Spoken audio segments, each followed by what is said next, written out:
এই গণভোট সেই গণভোট না। জাতীয় ঐকমত্য কমিশনে এই গণভোটের প্রস্তাব করেছিলাম, আমিই করেছিলাম। গণভোট অধ্যাদেশ, এই অধ্যাদেশ অনুসারে আরপিও অনুযায়ী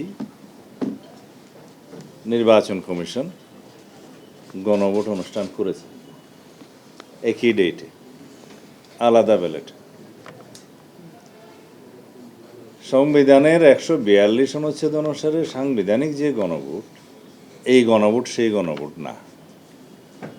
142 অনুচ্ছেদ অনুসারে যে গণভোট সেটা হচ্ছে সংবিধানের প্রস্তাবনা, আর্টিকেল 8, 48, 56, 142 প্রস্তাবনা।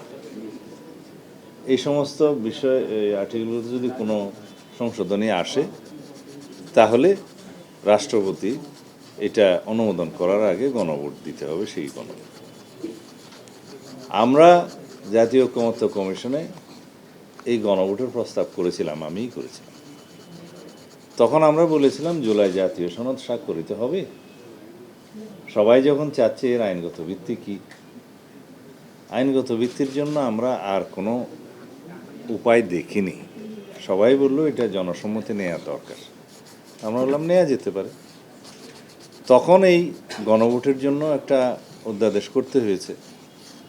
প্রশ্নগুলো থাকার কথা ছিল জুলাই জাতীয় সনদে জনগণ সম্মত আছে কি না, অথবা না। RICL TMX, যুগের পর যুগ স্থাপনা থাকে মজবুত। এই অধ্যাদেশ জারির আগে এবং জুলাই জাতীয় সনদ জাতীয় সকল রাজনৈতিক দলের রাজনৈতিক সমঝোতার দলিল হিসাবে ঐতিহাসিকভাবে স্বাক্ষরিত হওয়ার পরে ইন বিটুইন দিস টাইম একটা রাষ্ট্রপতিকে দিয়ে আদেশ জারি করিয়ে দেওয়া হলো, যে আদেশ জারির ক্ষমতা রাষ্ট্রপতির সাংবিধানিকভাবে ছিল না, নাই। জুলাই জাতীয় সনদেও সে আদেশ, জুলাই জাতীয় সনদেও সে ধরনের অথরিটি দেয়নি, নাই। এখন সেই আদেশের মধ্যে এমন কিছু বিষয় অন্তর্ভুক্ত করা হলো এবং তার পরবর্তীতে সেই আদেশের কিছু অংশ উদ্ধৃত করে গণভোট অধ্যাদেশ জারি করা হলো। সেগুলো বাই নাও হাইকোর্টে চ্যালেঞ্জ হয়েছে দুইটা আলাদা রিটে। এই যে রাষ্ট্রপতি আদেশ তো জারি করতে পারেন না, সেটা একটা রিট, এবং গণভোট অধ্যাদেশের সার্টেন প্রভিশন মানে সেকশন এবং আদেশের টোটাল সেটা চ্যালেঞ্জ হয়েছে কনস্টিটিউশনাল কিনা। আপনাদের কাছে বলি, অধ্যাদেশের মাধ্যমেও আর্টিকেল 93 অনুসারে রাষ্ট্রপতি এমন কোনো বিধান করতে পারেন না যে বিধানের মাধ্যমে সংবিধানের কোনো ধারা পরিবর্তন হয়ে যায়, টাচ করে। তো সেটা আদেশেও হয়েছে। জাতীয় সনদের বাইরে জুলাই জাতীয় সনদ সংবিধান সংস্কার বাস্তবায়ন আদেশ 2025 নামে যেটা হয়েছে, ওর মধ্যেও সেটা হয়েছে ভায়োলেশন। এবং গণভোট অধ্যাদেশের যে প্রশ্নের মধ্যে এবং আদেশের মধ্যে যে কি যেন সংস্কার পরিষদের নামে যে সমস্ত বডি ফরমেশনের কথা, শপথ নেওয়ানোর কথা, 180 দিনের ভিতরে সংবিধান সংশোধন হয়ে যাওয়ার কথা ইত্যাদি অনেকগুলো দিয়ে একটা নিউ কনস্টিটিউশনাল অর্ডার জারি করার মতো হয়েছে। তো সেই জন্য এই আইন অধ্যাদেশ এবং আদেশটা যেখানে হাইকোর্টে চ্যালেঞ্জ হয়ে আছে, সেটাও পরে হাইকোর্ট কি বলে দেখি। কিন্তু আমার রাজনৈতিক বক্তব্যটা আমি বলি এখন, এই কথা শেষ হয় না।